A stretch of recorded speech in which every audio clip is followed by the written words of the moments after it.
नहीं नहीं, ऐसा नहीं है यार। जैसे जैसे बच्चे इनरोल्ड होंगे ना, उसके बाद इंशाल्लाह।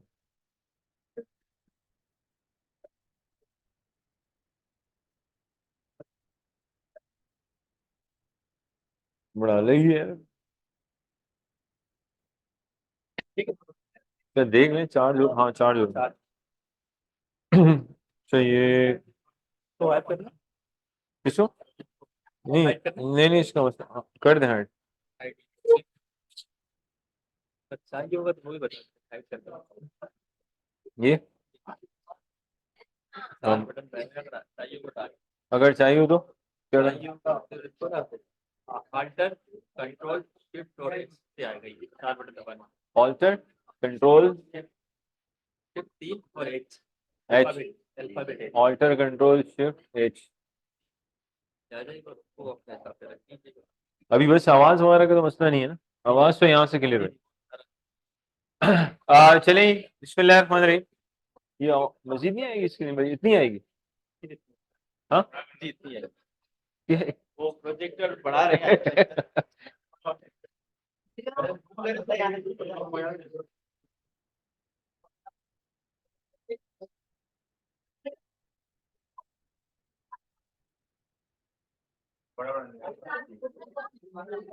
वालेकुम अस्सलाम बेटा, आप माशाल्लाह सारे बच्चे आगे, मुझे लग रहा है।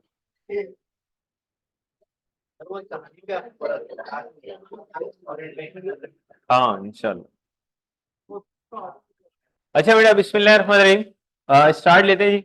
कैफ 5 FAR 2 की पहली पहली क्लास। ठीक है, इसको आप ओरिएंटेशन क्लास के लें कुछ भी। बेटा प्लीज इस पे थोड़ा सा ध्यान दें। अच्छा देखिए, सबसे पहले मैं थोड़ा सा आइडिया दूंगा कि कौन से एरियाज मेरे पास है जिसका आपको आइडिया हो चुका होगा, लेकिन मैं हर आईएएस के बारे में भी थोड़ा सा आपको बताऊंगा कि उसमें एग्जैक्टली आपने पढ़ना क्या है। और आपकी अटेम्प्ट चंद लकी अटेम्प्ट्स में से एक है, क्योंकि 2025 से आपको पता है जो सुनने में आ रहा है, बाकी लोगों को ही पता है, कैफ 1 और 5 मिल के एक पेपर बन जाए। तो आप चंद लकी बच्चों में से अपने आप को काउंट कर लें, या बहुत से लकी में से आप भी हैं जिन्होंने कैफ 1 और 5 अलग अलग अल्हम्दुलिल्लाह पढ़।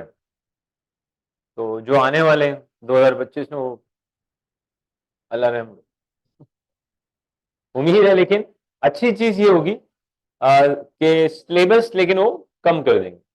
ऐसा नहीं होगा जितना कैफ 1 है वो से रहे, उतना ही कैफ 5 मिला दें, फिर तो बच्चा नजर नहीं आया।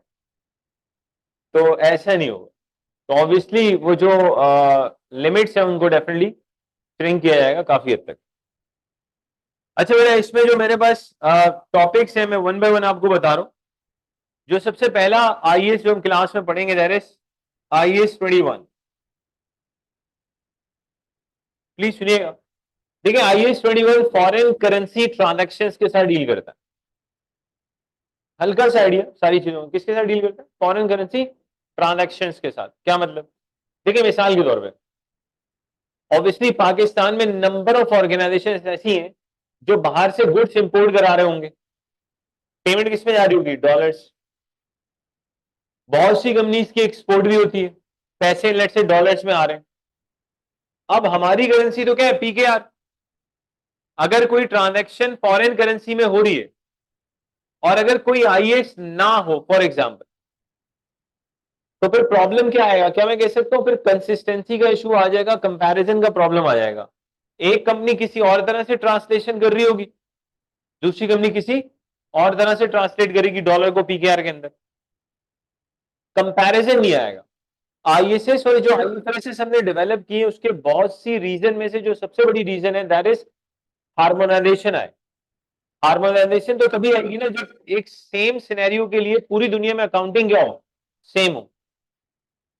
अगर हर बंदा अपनी मर्जी की अकाउंटिंग करेगा तो ऑब्वियसली फिर यहाँ पे क्या नहीं होगी, कोई हार्मोनाइजेशन नाम की चीज नहीं होगी। तो IAS 21 को जो मेनली डेवलप किया है वो इसलिए डेवलप किया है ताकि जो फॉरेन करेंसी ट्रांजैक्शंस हैं उनकी प्रॉपर अकाउंटिंग की जा सके। अब किस तरह से अकाउंटिंग करेंगे वो सब इसमें आप सीखेंगे, इसमें बहुत से कॉन्सेप्ट आप पढ़ोगे इंशाल्लाह। लाइक आप आज तक जो आप पढ़ते हुए हैं ना, current asset, current liabilities, non current asset, non current liabilities, अब आप उसके अंदर ना कुछ टेक्निकल चीजें नहीं पढ़ोगे इंशाल्लाह, जो माजरे के साथ आपको शुरू में नहीं पढ़ा सकते। शुरू में पढ़ाएंगे तो आप अजीब से हो जाओगे, इसलिए स्लोली एंड ग्रेजुअली आपको पढ़ाया जाता है। तो IAS 21 में आप कॉन्सेप्ट सीखेंगे, मॉनेटरी आइटम्स नाम की कोई चीज होती है दुनिया में, नॉन मॉनेटरी आइटम्स नाम की कोई चीज होती है। तो ये सारी चीजें बेसिकली हम IAS 21 में डिस्कस कर रहे होंगे। और IAS 21 अगर मैं पास पेपर्स की बात करूं तो इसकी वेटेज एटलीस्ट 6 to 8 मार्क्स ध्यान में रखें। जब भी पास पेपर में आया तो ये रेंज इसकी 6 to 8 मार्क्स की, ऐसा कभी नहीं हुआ IAS 21 में कि 20 मार्क्स का क्वेश्चन, अल्लाह का शुक्र है ऐसा कभी नहीं हुआ। और ऐसा इसलिए नहीं हुआ, आसान बहुत है, इसकी वो कह रहा है 20 तो फिर बच्चे के सारे आ जाएंगे। तो पास पेपर की अगर मैं बात करूं तो उसकी बेसिस पे 6 to 8 मार्क्स प्लस IAS 21 पे जब क्वेश्चन आता है ना, फुल फ्लैज IAS 21 का जो सवाल होता है उसमें नॉर्मली एक ही पैटर्न है एग्जामिनर जो पूछ रहा है। वो पैटर्न पता है क्या है? डबल एंट्रीज बना के दे दो, बस जर्नल एंट्रीज कह रहा है बना के दे दो।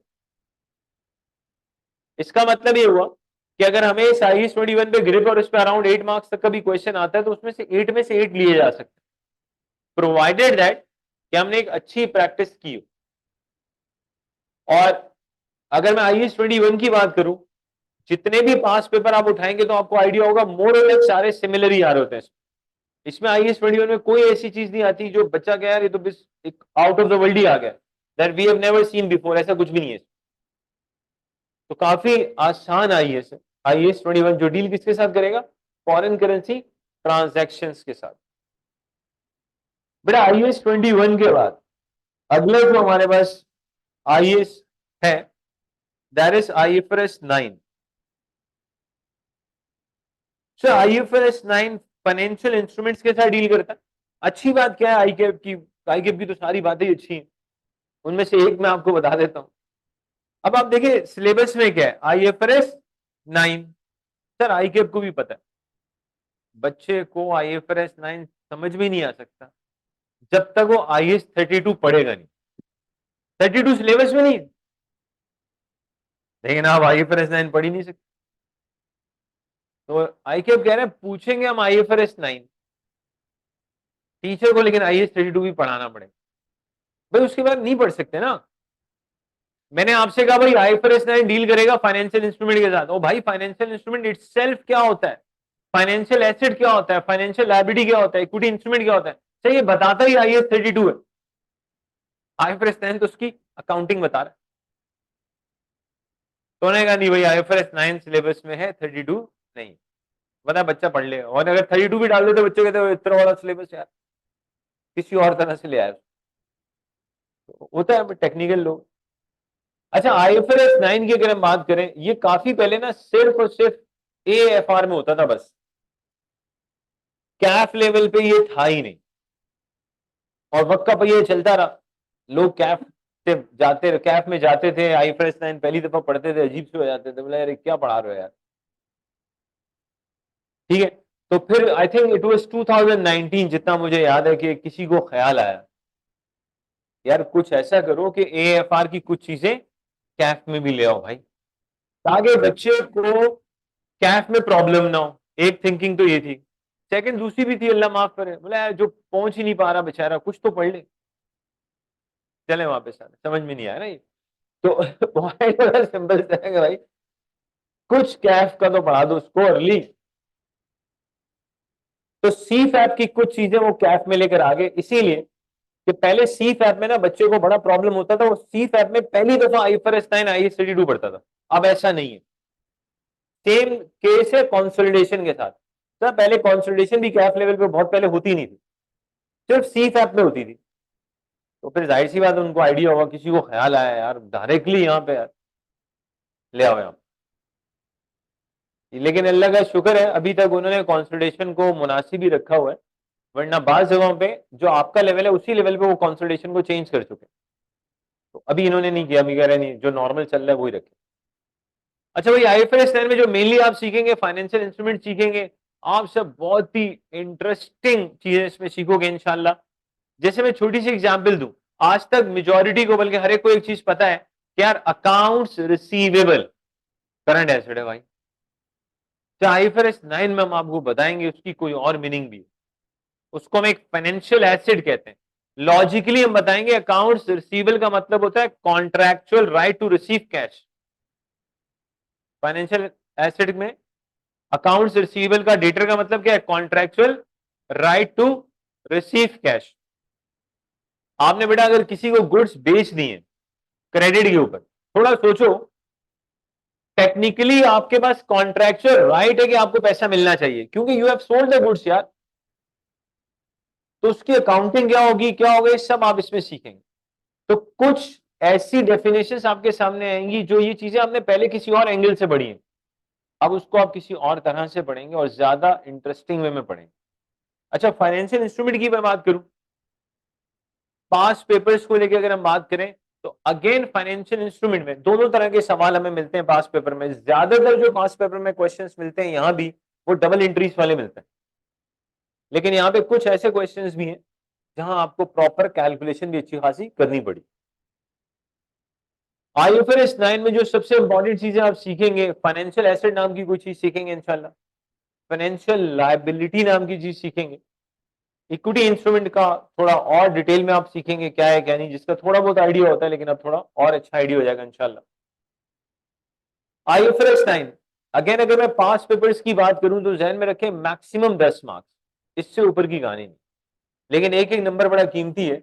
और नॉर्मली नॉर्मली एग्जामिनर आईएफआरएस 9 को मिस नहीं करता पास पेपर, यानी कि वो टॉपिक है जो ऑलमोस्ट हर अटेम्प्ट में आपको नजर आएगा। हर पेपर में कुछ ऐसे टॉपिक्स होते हैं जो हमेशा आते ही आते हैं, जिससे कंसोलिडेशन ने आना ही आना है। तो ये चीजें एटलीस्ट आपको पता होनी चाहिए। IFRS 9 is one of them. इससे आगे चलते हैं बेटा, अगर ये आगे चला तो ये अल्लाह माफ करे, बोले मैं नहीं चल रहा आगे भाई। अब दादा क्या हो गया तेरे, नहीं मेरे भाई ये कौन क्या लगा दिए यहाँ लिखना है क्या, चक्कर है टॉपिक जगह थोड़ी कम लगी adjust कर ले।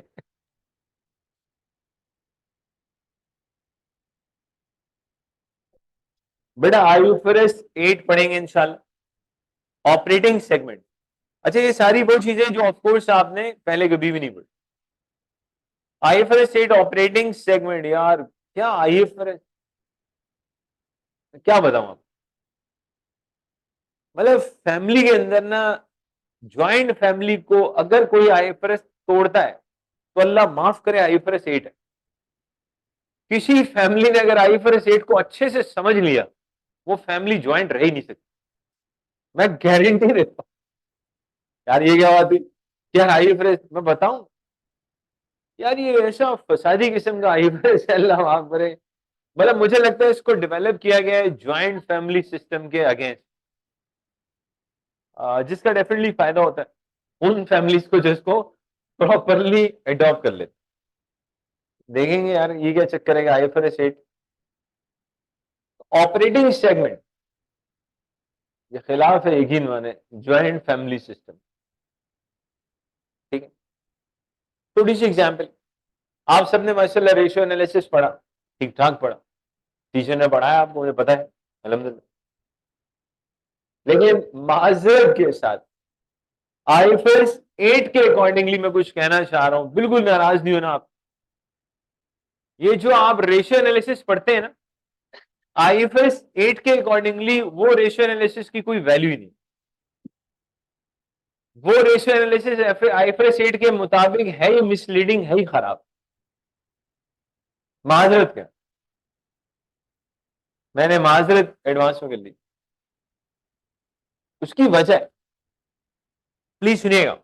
देखिए आप लोग जो रेशियो एनालिसिस पढ़ते हैं, जिसको एक ट्रेडिशनल हम रेशियो एनालिसिस कहते हैं,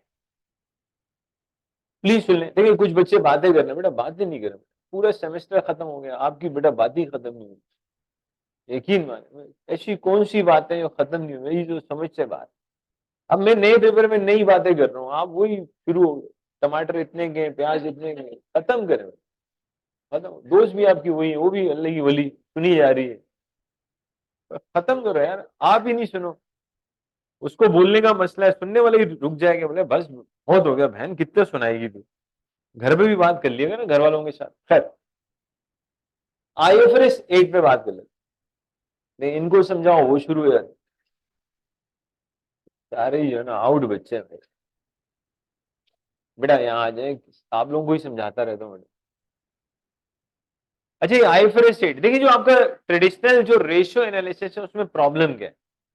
उसमें प्रॉब्लम ये है कि हमने आपको दे दी एक इनकम स्टेटमेंट एसोसिएट, एक दे दी एसओएफ, ठीक है जी, थोड़ी बहुत इंफॉर्मेशन दे दी, आपने रेशियोज निकाला, आपने कहा प्रॉफिटेबिलिटी इतनी है, लिक्विडिटी इतनी है, लेकिन थोड़ा सोचें, नॉर्मली वो जो इनकम स्टेटमेंट आपको दी गई है, सुनिएगा, नॉर्मली उस बिजनेस के अंदर एक ही प्रोडक्ट नहीं होगी, there will be number of products. PNL तो एक ही हो रहा है भाई, एक डिवीजन नहीं होगा बिजनेस के अंदर, नंबर ऑफ क्या होंगे, डिविजन होंगे। एक्चुअली वो जो इनकम स्टेटमेंट आपके सामने आती है, जो एसओएफपी आपके सामने आती है, वो एक किस्म की कंसोलिडेटेड एसओएफपी होती है। अगर मेरे बिजनेस के 5 डिफरेंट डिविजन्स हैं, उन तमाम डिविजन्स के कितने एसेट्स हैं वो सब एसओएफपी के अंदर है, लेकिन हमने कभी ये सोचा ही नहीं, एक अकेला जो डिवीजन है उसके अपने एसेट कितने, उस एक अकेले डिवीजन की अपनी लायबिलिटीज कितनी है, वो एक अकेला डिवीजन कितना प्रॉफिट कमा के दे रहा है भाई, वो तो कभी सोचा ही नहीं। हम तो आज तक किस पे चल रहे थे, टोटल पे। ये कहते हैं नहीं यार, इस तरह से तो सही परफॉर्मेंस पता ही नहीं चलेगी। अगर आप किसी बिजनेस की सही परफॉर्मेंस देखना चाहते हैं तो आप हर डिवीजन को देखें ना यार, रादर देन आप इंटायर बिजनेस को एक साथ देखें। जैसे मिसाल के तौर पर, अगर एक ज्वाइंट फैमिली है, जो मान लो वाकई ज्वाइंट फैमिली है, ठीक है, अब उसमें अगर आप डिटेल में जाएंगे ना, तो फिर आपको माजरत के साथ ज्वाइंट फैमिली में कुछ फनकार लोग मिल जाएंगे, जो इमोशनली ब्लैकमेल करके ज्वाइंट में चल रहे होंगे, कर कुछ भी नहीं रहे होंगे। क्योंकि अब्बा जी का अगर किसी दिन दिमाग घूम जाए और एक एक बच्चे को बुलाया, बोला बेटा जरा बैठो, चेक तो करे कौन कितना कमा रहा है, चल क्या रहा है, तो यहाँ पे यकीन माने जो कुछ भी नहीं कर रहा ना, वो स्टार्ट करेगा इमोशनल बातों से। We are a family, family में ये कब से शुरू हो गया भाई? क्या फैमिली वैल्यूज की कोई वैल्यू नहीं है? सब कुछ पैसा ही होता है यार। जो बंदा ये वर्ड्स कह रहा है ना, ये उस्ताद सबसे बड़ा, ये अल्लाह माफ करे, मैं कुछ कह नहीं सकता, रमजान चल रहा है, मतलब ये जो है ना, इमोशनली सबको ब्लैकमेल कर, ये चाह रहा है मीटिंग आगे चल ही रहा है, क्योंकि मीटिंग आगे चली, इसके बाद कुछ है ही नहीं बचाने के लिए, इसको सबसे पहले अब्बा निकाल देंगे। बोले बेटा ये तू क्या कर रहा है, तेरा दुबई का ट्रिप, यहाँ का ट्रिप, सारे खर्चे हमारे चल रहे हैं। बोला लेकिन अब्बा फैमिली, यार ये समझ नहीं आ रहा, मतलब इस फैमिली में आप कुछ भी नहीं कर रहे। तो ये कहता है यार, आप हर बंदे की ना इंडिविजुअल वे में जाके परफॉर्मेंस देखें तो पता चलेगा यार, रादर देन कि आप पूरी फैमिली की परफॉर्मेंस एज अ होल देख रहे हो सकता है ना पूरी फैमिली को एक साथ देखें तो आपको लगे यार क्या फैमिली है यार, और आई पर स्टेट लगाओ, बड़े हो रहे होंगे आपस में, यार ये तो पता चले घर के अंदर एक दो लोगों की मेहनत है, बाकी तो वैसे ही चल रहे चुप करके। तो आईएफआरएस 8 कुछ ऐसा ही है माजरत के साथ, कहते हैं ना परफॉर्मेंस ऐसे नहीं देखेंगे, परफॉर्मेंस ऐसे देखेंगे, एक एक ऑपरेटिंग सेगमेंट की अलग अलग परफॉर्मेंस देखेंगे तो पता चलेगा ना एग्जैक्टली कौन सा डिपार्टमेंट कितना अच्छा या कितना बुरा परफॉर्म कर रहा है। ये बातें बताएगा आपको माजरत के साथ आईएफआरएस 8, सोचे आपको थोड़ा सा आइडिया हो, ठीक है। माजरत के साथ मैं बिल्कुल भी ज्वाइंट फैमिली के खिलाफ नहीं हूं, क्योंकि उसका तो ज्वाइंट फैमिली को मैं अक्सर बताता हूँ एक गिफ्ट होता है। घर की एक आध औरत पागल हो चुकी होती है माजरत के साथ, उस बेचारी का कोई कसूर नहीं होता, उसको ज्वाइंट फैमिली सोच सोच के बेचारी पागल हो जाती है। तो ये तो नॉर्मल है, ज्वाइंट फैमिली में आप चेक कर लें, औरत एक आध पागल होगी, दूसरी आधी पागल होगी, मर्द हजरात काफी हद तक सही चल रहे होते हैं, क्योंकि उनके दिमाग में अलग ही बातें होती है, यार हम तो साथ हैं ना, बोले हम ही साथ हैं, अब हमारे साथ कोई नहीं है। मेरे भाई कहते हैं हम तो साथ हैं। तो ये भाइयों का अलग मामला होता है, लेकिन औरत का अल्हम्दुलिल्लाह काम हो चुका होता है माजरत के साथ। आईएफआरएस 8 से आगे चल, ठीक है। अब आगे एक और आईएएस इंशाल्लाह आप पढ़ेंगे और आपको उम्मीद है कि बहुत अच्छा लगेगा। इस हमारी सारी गवर्नमेंट जब से पाकिस्तान आया है तब से आज तक, और मुझे लगता है एंड तक, हर गवर्नमेंट इसी के पीछे लगी रहती, लेकिन फिर भी कामयाब नहीं होते, पता नहीं क्यों। नाम है इसका, नंबर इसका आईएएस 12 है, इनकम टैक्सेस, इनकम टैक्स, जो हमारी हर गवर्नमेंट आने वाली मिटाने का चक्कर ही नहीं है भाई यहाँ तो, अल्लाह माफ। अबे दादा कौन था यार? हाँ, रेजर कहाँ आ रहा है भाई? ये यार ये भी, अब पेन यहाँ से ले लो। अच्छा, यहाँ भी होता है वैसे, खैर। वो जो करनी आईएएस 12 बेटा इनकम टैक्स, बेटा आप सुन ले, आईएएस 12 इनकम, अच्छा आईएफआरएस से ऑपरेटिंग सेगमेंट के ऊपर पांच पेपर में मैक्सिमम 12 मार्क्स तक का क्वेश्चन मिलेगा, मैक्सिमम। और IFRS 8, again I would say the same thing, बहुत ही आसान आईएफआरएस, प्रोवाइडेड दैट कि आपने तमीज से पढ़ा। करता क्या हूं मैंने बता दिया अब, ठीक है? तो घर पे मत बताना वरना घर पे वैसे ही फड्डे हो जाएंगे, बोले ये क्या सी बातें कर रहे हो बेटा आप, ठीक है? या फिर अल्लाह ने करे आप ही वो जो चाहता हो यार जो चल रहा है चल रहा है। आईएएस 12 इनकम टैक्सेस, प्लीज सुन ले, इनकम टैक्स नहीं है, टैक्स, एक से ज्यादा टैक्सेस। आईएएस 12 हमेशा आता है भाई एफआईआर 2 में, ऑलवेज 20 मार्क्स तक का आ जाता है। समझ में आ रही बात? एक दफा तो जज्बात में 26 का पूछ लिया था बहुत पहले, तो लोगों ने उसको सुनाई, बोला बेटा और कुछ नहीं है पेपर में, एक ही है। एक दफा गलती होगी थी, 26 मार्क्स बहुत ज्यादा होता है। लेकिन सर नॉर्मली मैंने नहीं देखा पांच पेपर जिसमें आईएएस 12 ना आया, मतलब मैक्सिमम 20 जहन में रखे, जज्बात में 22 हो तो मैं कह नहीं सकता, लेकिन सर इसको मिस नहीं करता एग्जाम, कभी भी मिस नहीं करता। मैंने नहीं, बच्चे को सारा टैक्स का पूरा सिस्टम समझाओ। अच्छा इसके बारे में एक चीज बता देता हूँ, आईएएस 12 के बारे में, टैक्स की सारी बातें होंगी, करंट टैक्स, एफर टैक्स। एक मिसकंसेप्शन कह लें जो मैं भी क्लियर कर लूं, पांच लोगों को ऐसा लगता है कि आईएएस 12 को पढ़ने से पहले हमें कंप्लीट इनकम टैक्स का पेपर पढ़ना लाजमी है, ऐसा कुछ भी नहीं। आप तो पढ़ के आ रहे हो तो अच्छी बात है, किसी ने ना भी पढ़ा हो तो कोई प्रॉब्लम नहीं, क्योंकि यार मेनली हम तो यहाँ पे अकाउंट्स को देख रहे होंगे ना यार। तो बेसिकली आईएएस 12 के लिए पहले पूरा टैक्स की नॉलेज का होना है, अच्छी बात है, जरूरी नहीं है। जितनी नॉलेज चाहिए आपको टैक्स के पेपर की, इसको पढ़ने के लिए वो विद इन 5 to 10 मिनट्स मिल जाती है आपको, बस इससे ज्यादा टाइम नहीं लगता। लेकिन काफी लंबा चलता है भाई आईएएस 12 माजरत के साथ, क्योंकि एक अगर एग्जाम में एक दफा 26 नंबर का भी आ चुका है, 20 का आ सकता है, और आता रहता है 18 से 20 की रेंज में, और हमेशा ही आता है, कभी मिस ही नहीं करते। इसका मतलब इसके पांच पेपर भी ठीक ठाक होंगे, कभी मिस ही नहीं हुआ। बाज बच्चे होते हैं ना जिनको प्रैक्टिस करने का बहुत ज्यादा शौक होता है, जिनका बेसिकली दिल भरता ही नहीं है, नहीं है। अच्छा पेन से नहीं, कैसे इससे?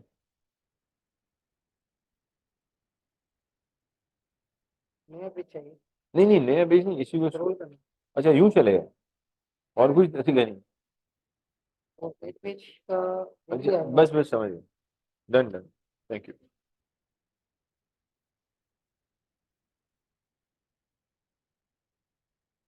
अल्लाह माफ करे, हाँ मैं। अच्छा भाई आईएएस 12 में मैं बता रहा था प्रैक्टिस का आपको बहुत मटेरियल मिलेगा। कुछ बच्चे ऐसे होते हैं, कुछ नहीं मेजोरिटी कह लूं, सीए में ऐसे ही होता है माशाल्लाह, जिनको बस बहुत ज्यादा प्रैक्टिस करनी होती है। अगर कोई गलती से कोई आईएएस मिल जाए नया, जिसके ज्यादा सवाल ना हो, वैसे ही घूम रहे होते, सर थोड़े से सवाल दे दें सर, थोड़े से सवाल, अबे इतने दे दिए, 50 दे दिए तेरे को, बोले नहीं थोड़े से और। कुछ ऐसे भी होते हैं, उनका दिल ही नहीं भरता हो, जितने मर्जी ये करा लो, तो दो चार और हो जाते हैं ना, यकीन माने सेंचुरी हो जाती है। और मेरे भाई बस एक अच्छी नॉलेज हो और एक अच्छी प्रैक्टिस, अनलिमिटेड प्रैक्टिस नहीं। ये थोड़ी है एक आईएएस के आप 200 सवाल करोगे, तो सारे आईएएस के फिर हिसाब लगा लें आप, अल्लाह माफ करे।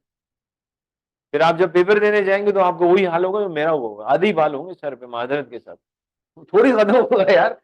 एक आईएएस के 200 सवाल करोगे यार, क्या हो गया मेरे भाई?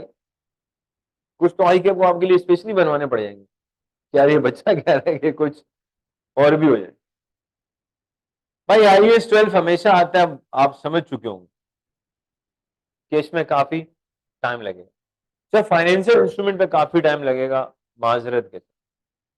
ये ऐसा नहीं है कि फौरन खत्म हो जाए, ऐसी कोई कहानी। फिर जी एक और टॉपिक भी आप पढ़ेंगे हमारे साथ इंशाल्लाह, फाइनल अकाउंट। आपको ऐसा लग रहा होगा यार ये तो पहले भी कभी हमने पढ़ा है। असल में पहले के फाइनल अकाउंट्स और यहाँ के फाइनल अकाउंट्स में फर्क है। यहाँ पे फाइनल अकाउंट्स में बेसिकली हर एडजस्टमेंट के पीछे कोई ना कोई आईएएस या आईएफआरएस होगा। मतलब प्योर अकाउंटिंग वाला चक्कर नहीं है, हर एडजस्टमेंट के पीछे कोई आईएएस है या कोई आईएफआरएस। अच्छा, जब आप ये फाइनल अकाउंट्स का टॉपिक पढ़ते हो ना, तो जितने भी आईएएस आपने पढ़े हुए हैं, जितने भी आईएफआरएस आपने पढ़े हुए हैं, समझो सबका आपको यहाँ रिवीजन मिल जाता है। सब, आप आईएफआरएस 16 लीजेस का भी यहाँ रिवीजन मिल जाएगा, IFRS 15 revenue from contracts with customers उसका भी यहाँ पे रिवीजन मिल जाएगा, आईएएस 37 सब यहाँ पे मिल जाएंगे। इसीलिए फाइनल अकाउंट्स को सबसे एंड में पढ़ा जाता है। क्यों? ओ भाई इसको शुरू में पढ़ेंगे तो आप तो फिर, मैं खुद ही पढ़ रहा हूँ क्योंकि बाकी चीजें आपने पढ़ी नहीं। तो बेसिकली जो फाइनल अकाउंट्स का टॉपिक है, अगर मैं पास पेपर की बात करूं तो ये फाइनल अकाउंट इटसेल्फ 20 नंबर का आ सकता है। अच्छा, अगेन इसमें एक मिस अंडरस्टैंडिंग है कुछ लोगों की होती है जो आपने नहीं लेनी। वो ये समझते हैं कि यार क्योंकि अब तो पेपर में कंसल्टेशन आ चुका है, या तो कंसल्टेशन आएगा या फाइनल अकाउंट्स आएगा, ऐसा कुछ भी नहीं है। ऐसे पास पेपर्स भी हैं जिसमें दोनों आए। ऐसे पास पेपर इटसेल्फ कम है लेकिन है जरूर, इसलिए आपने कोई रिस्क नहीं लेना। आपको फाइनल अकाउंट्स भी इक्वली अच्छा कर, क्योंकि कभी कभी एग्जामिनर क्या करता है, एक चीज पूछ ही नहीं रहा होता, अचानक से 4-5 अटेम्प्ट के बाद कहता है आ जाओ भाई। और बच्चा अपना खुद ही ट्रेंड बना चुका होता है कि यार ये तो आ ही नहीं रहा, अब तो आएगा ही नहीं। और उसी अटेम्प्ट में एग्जामिनर ने माइंड बनाया होता है कि यार आ जाओ। क्योंकि कुछ बच्चे लकी भी होते, जिनके अटेम्प्ट में जो आज तक नहीं आया वो सबसे पहले आते। तो मेक श्योर कोई ऐसा ना हो, अगर है तब पढ़ेंगे। अच्छा, फाइनल अकाउंट्स में अब सुन लें बेटा, फाइनल अकाउंट्स भी दो तरह से पढ़ोगे आप इंशाल्लाह। एक तो मैंने आपको आइडिया दिया, कौन सा, कि हर एडजस्टमेंट के पीछे कोई आईएएस या क्या होगा, आईएफआरएस होगा। ठीक है, लेकिन अब सुनिएगा सर, फाइनल अकाउंट्स में ना एक और टाइप भी है इसकी, जिसको हम बेसिकली कुछ रेगुलेटरी फ्रेमवर्क है उसके थ्रू पढ़ेंगे इंशाल्लाह। अब वो जो रेगुलेटरी फ्रेमवर्क के थ्रू जो फाइनल अकाउंट्स का सवाल आता है ना, वो सबसे आसान और सबसे मुश्किल होता है। लो, सबसे आसान है तो मुश्किल कैसे, और सबसे मुश्किल है तो आसान कैसे? अजीब बात है। जब आप पढ़ लेंगे ना जो सेकंड टाइप है फाइनल अकाउंट, पढ़ने के बाद आप कहेंगे इससे आसान फाइनल अकाउंट हो ही नहीं सकता। और बेटा अगर आपने उसको पढ़ा नहीं है, आप सवाल देख के बिल्कुल अजीब से, आपको समझ में नहीं आया करूं तो क्या करूं, आपको ऐसा लगेगा यार ये तो आंसर दिया हुआ है, क्वेश्चन तो है ही नहीं। आप उल्टा इन्विजिलेटर से पूछेंगे सर सवाल तो दे दे, ये जवाब क्यों दे दिया मेरे को, कॉपी पेस्ट करना है क्या? तो आप हिसाब लगाएंगे यार, मतलब आपको क्वेश्चन क्वेश्चन ही नहीं लग रहा, आई कीप इट आउट यार। तो जो रेगुलेटरी फ्रेमवर्क आप कह ले फाइनल अकाउंट्स में दो तरह का आ जाएगा, एक तो आईएएस वाला, एक कुछ रेगुलेटरी फ्रेमवर्क को लेके हम फाइनल अकाउंट्स की बात करेंगे। और ज्यादातर अगर अब मैं रीसेंट पास पेपर्स की बात करूं तो ये जो आईएसएस बेस्ड और आईएफआरएस बेस्ड फाइनल अकाउंट है ना, ये थोड़े से कम आते, रेगुलेटरी फ्रेमवर्क ज्यादा आ रहा है। तो इसका मतलब ये कि दोनों एरियाज पे अच्छी ग्रिप होनी चाहिए। तो फाइनल अकाउंट ध्यान में रखें, एक तरह से नहीं दो तरह से पढ़ना। बात क्लियर हो रही? अच्छा, स्टाइल टीचिंग का वही होगा जो मैंने आपको पहले भी पढ़ चुके हैं आप लोग माशाल्लाह। बिल्कुल बेसिक से स्टार्ट करेंगे इंशाल्लाह, इंशाल्लाह, और फिर स्लोली एंड ग्रेजुअली सारे पास में, और आपको पता अल्लाह का शुक्र हम क्लास में ही करते हैं। ये तो शुरू से ही हमारा ट्रेंड चल रहा है। बच्चे आ रहे होते हैं, बोले यार पास में और किया, चला गया, फिर आ गया, अब तो मतलब वो एक और करा दो, वो भी करा दिया। फिर मल्टीपल चॉइस क्वेश्चन, एमसीक्यू, चाहे वो भी मैं अल्हम्दुलिल्लाह शुरू से ही ट्रेंड है, क्लास में अपने सामने ही सारे करा देते, ताकि कम से कम भाई मेरे सामने तो पढ़ ले, बाद में पढ़े नहीं पढ़े। और फाइनली यहां भी वही गेम है, फाइनल अकाउंट्स के अलावा हर आईएएस और हर आईएफआरएस की शानदार समरी, शानदार समरी तो यार मतलब शानदार है यार। आई डोंट नो आप लोगों ने आईएएस 33 की सुननी तो चाहिए थी। वो 2-3 मिनट में यकीन माने सारा आईएएस घूम जाता है या बंदा घूम जाता है, ठीक है। अगर जिसने नहीं पढ़ा तो खुद ही घूम रहा होता है कि यार ये हुआ क्या मेरे साथ, कि 2-3 मिनट में सारा। और जिसने पढ़ा हुआ है, अरे यार जबरदस्त। यहाँ की नहीं, फाइनल लेवल की बात करो, अब तो बच्चे माशाल्लाह क्वालिफाई हो गए। कह रहे थे हम ऑफिस जाते थे, रास्ते में शानदार समरी सुन रहे थे, वापस आते थे गाड़ी में फिर शानदार समरी लगाई। बोले दोस्त कहते हैं भाई ये क्या है, बोले नया सिंगर आया, ठीक है, इसको सुबह भी सुनना होता है, शाम में भी सुनना होता है, पेपर निकल जाता। तो स्टाइल वही रहेगा इंशाल्लाह कि अच्छा, प्लस एक और चीज जो पहले भी थी अब भी थी, सर आपका जो स्टडी टेक्स्ट है उसकी एक एक लाइन इंशाल्लाह हम क्लास में डिस्कस करें, कोई लाइन नहीं छोड़ेंगे भाई, कोई एग्जाम्पल नहीं छोड़ेंगे इंशाल्लाह। क्योंकि अभी आप पेपर देखी भी हैं, जिस बच्चे ने मेरे लिहाज से तो भाई सारा स्टडी टेक्स्ट किया, उसमें देखें एग्जाम्पल भी, अब तो आपको आइडिया ही है, एग्जाम्पल भी पास पेपर्स ही होते हैं, चेक कर लीजिएगा। अगर आपने स्टडी टेक्स्ट पे आपको ग्रिप है ना यार, उससे बाहर कुछ नहीं आता यार, ऐसा इतना जुल्म नहीं है कि कुछ अलग ही आ जाए which was not covered in study text, ऐसा नहीं होता। तरीका पूछने का तरीका थोड़ा चेंज हो सकता है, अदरवाइज ऐसा कुछ नहीं होगा कि सब कुछ अलग ही आ जाए। अब बेटा आपके कोई सवाल है तो मुझे बताएं। रेगुलेटरी फ्रेमवर्क वगैरह भी हम देख रहे होंगे, अगर ये चल जाए, ये नहीं चल रहा है यार, जा भाई, क्यों ये यार चल गया। IS-41 तो हम सबका फेवरेट है, ये चल गया भाई फाइनली, थोड़ा सा चला है थोड़ा। अच्छा, IS-41 एग्रीकल्चर चलने लगे हुए यार, ये नहीं चलेगा।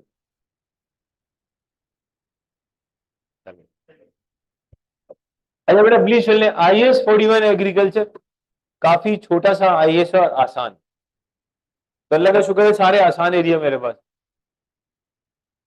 ये अल्लाह का करम। अच्छा, IS-41 एग्रीकल्चर में आप माशाल्लाह बहुत सी नई चीजें सीखेंगे, ठीक है,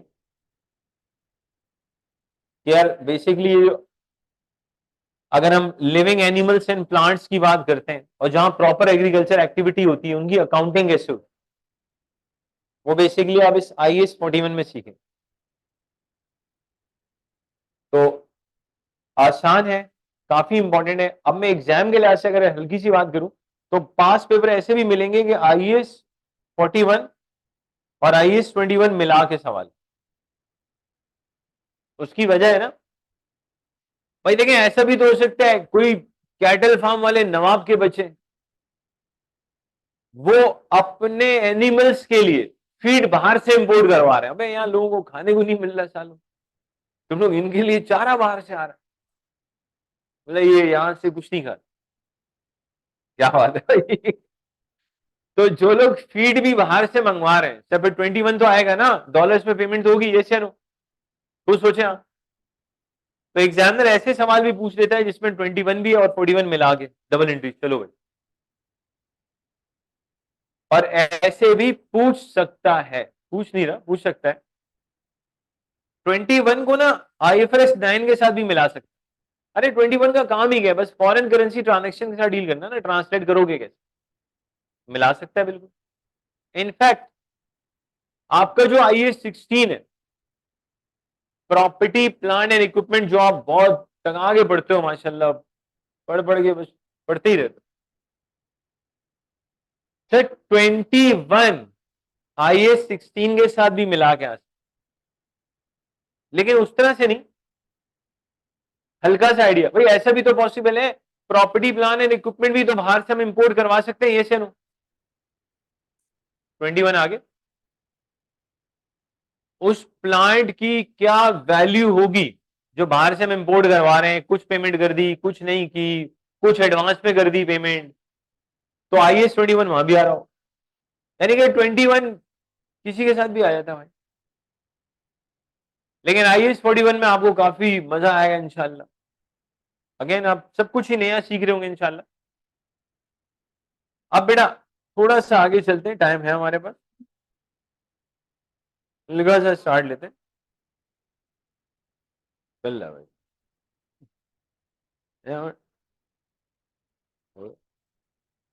अब तेरा भाई, अरे IAS 21, before we start IAS 21, कोई आपके सवाल है तो आप पूछ सकते हैं, वरना हम शुरू करें। कोई सवाल?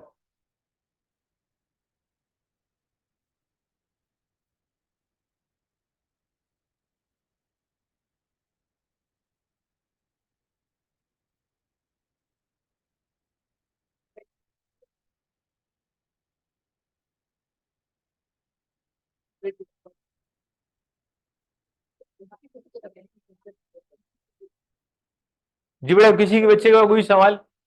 सब रोजे की हालत में बैठे हुए हैं, जो पढ़ाना है पढ़ा दे। कुछ पूछे नहीं यार। सब सही है, सब सही। वो तो रमजान खत्म होगा, हमें होश आना शुरू होगी, फिर हम पूछना शुरू होंगे हुआ क्या हमारे साथ भाई, ये क्या पढ़ा दिया, ये क्या चीज थी, ये पढ़ाया कब है आपने। फिर तो अलग अलग चल रहे होते हैं, हर बच्चे के अलग सवाल होते हैं। वह यार बोलो भाई, कलर चेंज कर रहा हूँ भाई मैं यार, रेड कलर ले रहे थे, ये ज्यादा चल रहा हो।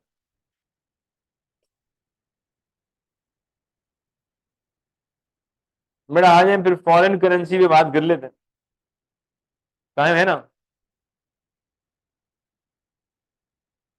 ये रजिस्टर ही हिला है।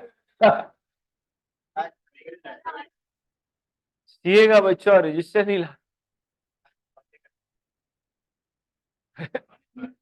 खुश कहानी तो बेटा एनरोल होने के बाद सुनाई।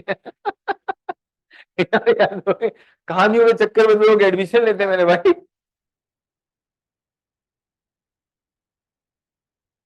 यार चले छोड़े, एक बच्चे की बात नहीं करनी चाहिए, बुरी बात। वापस आज से ना कितने एक हफ्ते पहले एक बच्चे का मुझे मैसेज आया,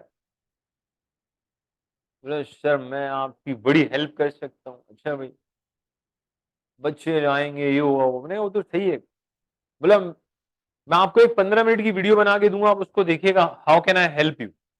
मैंने कहा चलो ठीक है भाई, वीडियो भेजी उसने। अच्छा उसने 15 मिनट की ना प्रॉपर मेरे लिए रिकॉर्डिंग की, यहां तक भी बात ठीक थी। व्हेन ही स्टार्टेड उसने एक स्किल का नाम लिया, वहां तक भी बात ठीक थी। उसने कहा यार इस स्किल के अंदर मैं पूरी दुनिया के टॉप 10 लोगों में से एक हूं। अरे मैंने कहा झूठ, अल्लाह माफ करे। वजह, मैंने कहा जो पूरी दुनिया के टॉप 10 लोगों में से एक है, उसके पास इतना टाइम है कि वो मेरे लिए 15 मिनट की एक अलग से वीडियो बना रहा है। मैंने कहा हम टॉप 10 में नहीं है, लेकिन वो बाल कटाने का टाइम नहीं है, मतलब तू टॉप 10 के अंदर है, तू मेरे लिए 15 मिनट की अलग से वीडियो बना पे, हल्का हाथ रख यार। हम ही मिले बाल बनाने के लिए यार, क्या बंदा बोले रोजे में यार। अच्छा ये 15 मिनट की वीडियो बना दी, फिर शुरू एक्सपीरियंस बता रहा है। कह रहा है सर इस कंट्री में मैं गया था, मैंने इनको ट्रेन किया। मैंने कहा मेरे भाई पता नहीं दुनिया कहां से कहां चली, कहां तू फोटो लगा के मैं बेवकूफ बना रहा है। अच्छा फिर अपनी अर्निंग्स बता रहा है, कह रहा है सर देखिए मेरी $30,000 की अर्निंग है। मैंने कहा यार यहां तक भी ठीक था। कह रहा है उसमें अगली जो बात बोली, मैंने कहा भाई कंट्रोल, $30,000 की अर्निंग पूरे साल में, और हर दिन बोला मैंने काम सिर्फ 2 घंटे किया। अब मैंने कहा यार मतलब, तो बाकी 22 घंटे तू पैसे कर रहा था। अगर 2 घंटे में $30,000 बंदा कमा सके, मैं तो अगले 22 घंटे भी नहीं सोऊंगा भाई, मैं तो वही काम करूंगा। यार, यार हम पाकिस्तानी हैं, कर्जा तो वही उतार देगा हमारा। यार अल्लाह माफ करे यार, लिमिट होती है यार।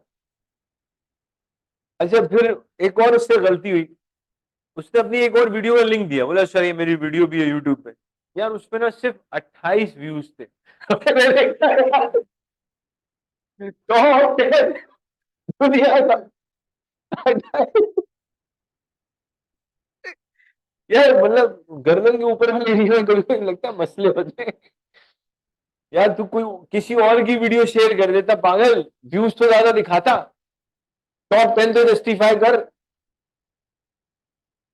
टॉप 10 जस्टिफाई नहीं हो पा रहा भाई, 28 व्यूज, और बंदा है दुनिया के 10 में से 1। अच्छा यहाँ तक भी ठीक था। अब और सुने, मतलब रुका नहीं ना वो कहीं, ये बंदा रुक जाता है, ब्रेक मार देता है। बोला सर ये जो मैं कोर्स करा रहा हूँ, अब असल बात है। बोला सर मैं इसके ना 10 लाख रुपए लेता हूँ। अरे हाँ, मेरा बच्चा 10 रुपए नहीं देगा, 10 लाख। अब तू पागल है, किसी बच्चे को अगर हमने गलती से कह दिया ना ये 10 लाख का कोर्स, अरे सर मजाक कर रहे हैं यार। चाहे यहाँ 20,000 रुपए की फीस होती है सीए की, उसमें बच्चा डिस्काउंट मांग रहा होता है, घंटे चल रहे होते हैं, कोई स्कूल आ रहा था, कोई स्कूल आ रहा था, कोई अपनी कमीज फाड़ के आ जाता है, मैं कितना गरीब हूँ यार। कोई मुंह पे कालक लगा के आ रहा था, यार ये मेरी हालत देखें आप डिस्काउंट नहीं दे रहे मुझे, और हम बच्चे से कितने मांगेंगे? 10 लाख। यार कोई उसने लिमिट नहीं रखी जवान के बच्चे ने। अच्छा यहाँ भी नहीं रुका यार, उसने तो हद ही की हुई थी। हाँ, उसने ना फिर एक कंपेटिटर का नाम लिया, ये बड़ा यार एनालिसिस करके आया था कि यार उसका नाम लूंगा तो फौरन कहेंगे नहीं नहीं हमारे पास, सामने का जा भाई। कह रहा है सर, बंदे का नाम लिया, कह रहा है सर वो बड़ा प्रॉफिट ओरिएंटेड बंदा है। मैंने बोला, मैंने उनको कहा ये कोर्स हर बच्चे के लिए नहीं होगा, ये यूनिक कोर्स है। कुछ बच्चों को करवाएंगे। उन्होंने कहा नहीं हम हर बच्चे को करवाएंगे, तो मैंने कहा नहीं नहीं ऐसा नहीं होगा यार। तो मैंने कहा सर आपको अप्रोच करूं, मैंने कहा भाई तू उसी को कर ले यार। खैर मैंने जवाब ही नहीं दिया, टॉप 10 बंदे को मैंने जवाब ही नहीं दिया, यही सवाल है यार। अलग चल रही है हम, पता नहीं क्या है, रमजान से पहले उसको क्या हो गया था लोगों को पता है। मतलब वो यार कोर्स भी समझ में नहीं आया था। अच्छा ये वो, अच्छा क्या कह रहे सर ये देखिए सारा मैंने किया। अबे भाई मतलब मुझे कैसे पता चलेगा तूने किया, और जो किया मैंने कहा ये तो कोई भी कर सकता है। तो भाई मेक श्योर आप में से तो कोई टॉप 10 वाला बच्चा तो नहीं हो। यार खुदा के लिए हल्का हाथ रखें यार। ठीक है, बहुत पहले ये मैं गलतियां कर चुका हूँ, अब तो अकल आ गई, अल्लाह माफ करे।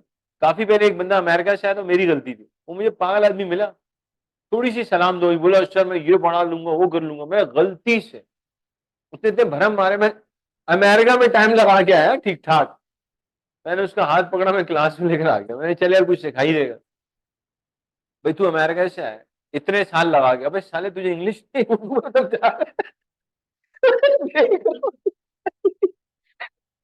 कुछ इंग्लिश नहीं बोल रहे, अमेरिका को तो जस्टिफाई कर, उसको भी तो अमेरिका बोल रहे। अजीब बंदा है। उसके बाद मैंने तौबा कर लिया ना, वही किसी के कहने में यकीन नहीं करना।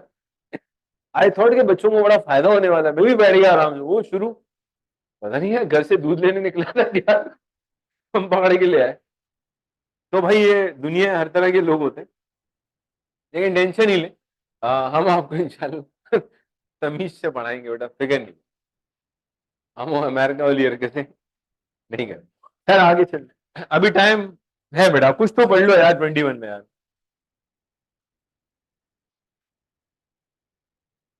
जी बेटा, बेटा पढ़ा दियो, कुछ तो पढ़ाया होगा ऐसे।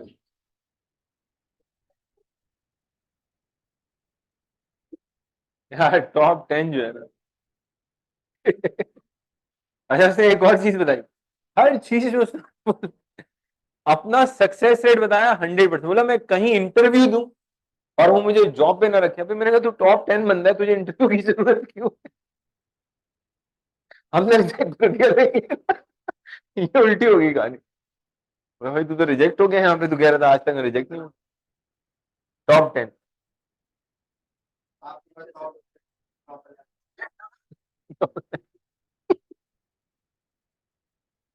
दुनिया है यार उनमें, क्या बोले यार।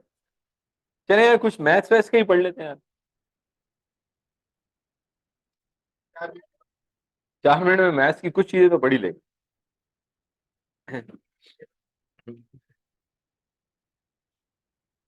क्या कह रहे हैं बेटा? नहीं बता दे बेटा,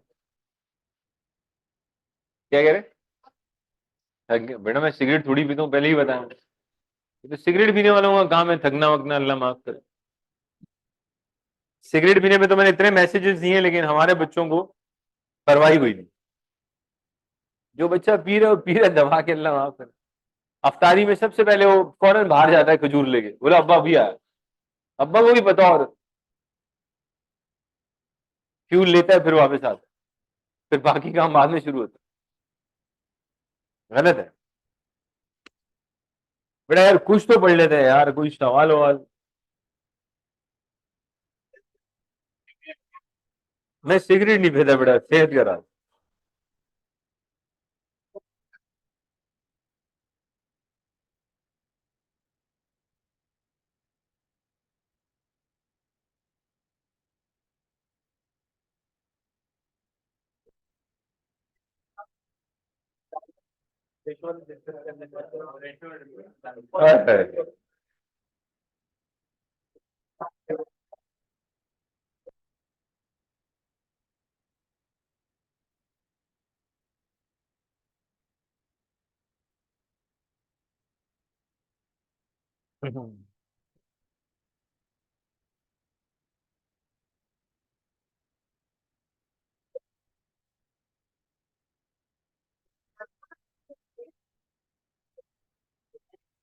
कैमरा कैमरा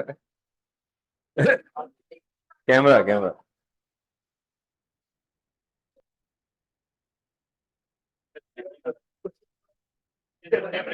बस यहाँ से तो कैमरा ही नजर आए। ऐसे ही सारे कैमरे 5 के 5 ले, 6 बल्ब सब उठा लिए हमने। सबसे ज्यादा कैमरे वाला दे दो, उठा लिए। अल्ट्रा 24, अल्ट्रा 24 आ गया मार्केट। अल्ट्रा होगा, मुनासिब मिले, मुनासिब। 5 के अंदर, 5 से थोड़ा कम, हाँ 5 से कम। मिल ही नहीं रहा, रेट कहाँ से नीचे आएंगे। हाँ ये नहीं मिल रहा, नहीं है।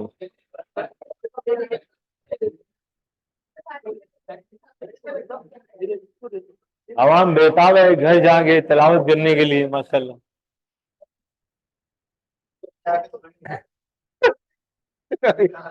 आगे सोएंगे।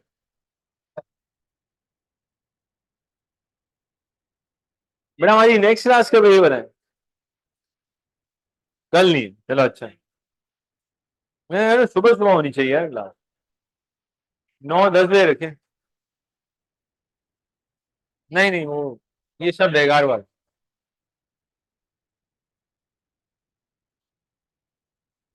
हमारी तरफ से सिर्फ दुआएं होती हैं बेटा। ये हराम है यार, किस अलग ही लाए यार कोई। हाँ। किसका लिख दिया भाई?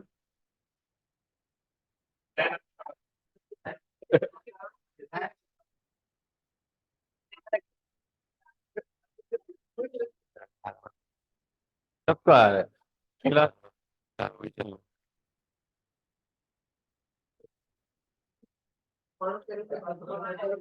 Ben Ben Ben Ben.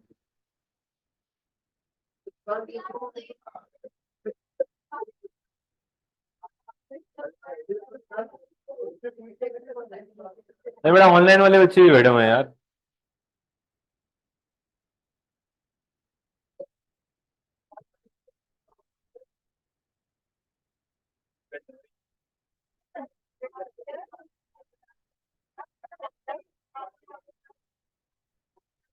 Chat नजर क्यों नहीं आ रही?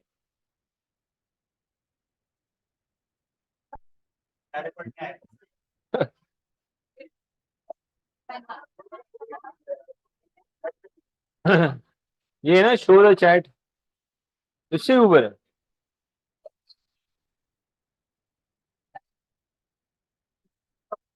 यही यही है।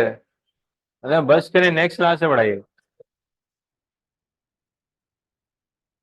चले बेटा, चले बेटा, नेक्स्ट क्लास से पढ़ते हैं इंशाल्लाह। आज कम ही कर लो, आप कुछ किए ही नहीं आपने।